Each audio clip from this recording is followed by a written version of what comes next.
Welcome to Moat Cottage. It's best to pick rosemary early in the morning after any dew has dried and when the oils are at their greatest. I'm harvesting the fresh new tips so I don't get any hard stem.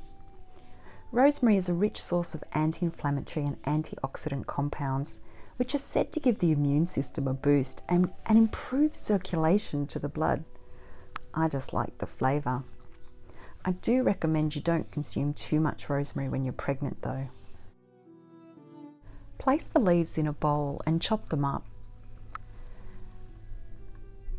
Add them to a dry sterilized jar and add in your honey. I use raw honey that hasn't been heat treated, so it has its full nutritional value and is still antibacterial. Place the lid on, give it a mix up and let it infuse for a week before you start to consume it. You can enjoy it drizzled over a soft cheese with walnuts, or with freshly made bread, or on roast meat, or in lemon water, or wherever you enjoy honey. Thanks for watching. I'll see you in the next video.